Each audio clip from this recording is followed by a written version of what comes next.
Alright, so page 145, numbers 10 through 15. In the Math 1 book says, simplify the expression by rationalizing the denominator. To rationalize the denominator means that you cannot have a square root sign in the bottom anymore.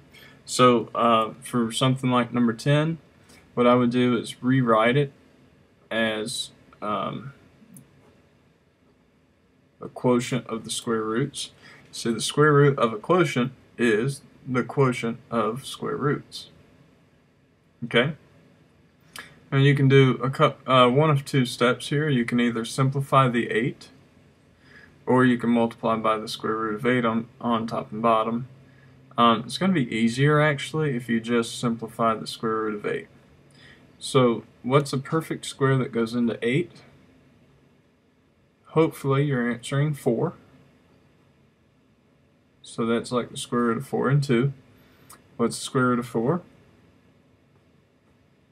2. So 2 square root 2. It's on the bottom. Alright, so now in order to rationalize this, you're going to get rid of that square root sign on the bottom by multiplying by the square root sign on top and bottom, or by that same number. So this gives me the square root of 10 on top over 2 times the square root of 4. A lot of people here are going to try to reduce the 10 and 4. Don't do that yet, okay? What I want you to do actually is to get rid of this. What's the square root of 4? It's 2. So that gives me 2 times 2. So that's 4. Square root of 10 over 4 is your answer. You cannot simplify the 10 and 4 because the 10 is inside the radical and the 4 is outside the radical. So that 10 on the inside, that just represents some decimal. Square root of 10 is some decimal between 3 and 4, because 3 squared is 9, 4 squared is 16. So this is really close to 3. But the 10 and 4 would not cancel at all. Alright, so number 14, you've got 1 over the square root of 7 plus 1. And this is something called multiplying by the conjugate pair. So if you have a binomial in the bottom like this, what you want to do is multiply by its conjugate. And I'll show you what a conjugate is. A conjugate is essentially, it relates back to the difference of squares. Okay? So do you see the difference? It's not the exact same thing. It is, you do write the same terms, except for you change the sign there in the middle.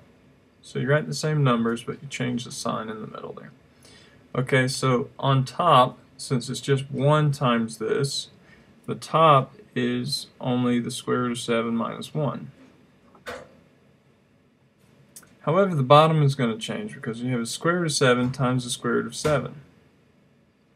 Well, that's the square root of 49. I'm going to take up too much room if I write all these steps out, so I'm going to say square root of 7 times square root of 7, square root of 49, square root of 7 times negative 1, and the square root of 49 is 7. Square root of 7 times negative 1 is negative square root 7. Positive 1 times positive root 7 is positive root 7. And then positive 1 times negative 1 is just negative 1. So that's how we would do that. All we're doing there is foiling. And what you see is that all the square roots in the denominator cancel out. And that's the idea behind the conjugate. So negative square root 7, positive square root 7 cancel. So I have 7 minus 1 is 6. And there you have it. That's your final answer. So if I type all this in a calculator, it's going to give me the same exact decimal as 1 over square root of 7 plus 1. Okay, the reason we don't leave it like this as like a final answer is because we don't like radicals in the denominator. Okay, I hope that helps.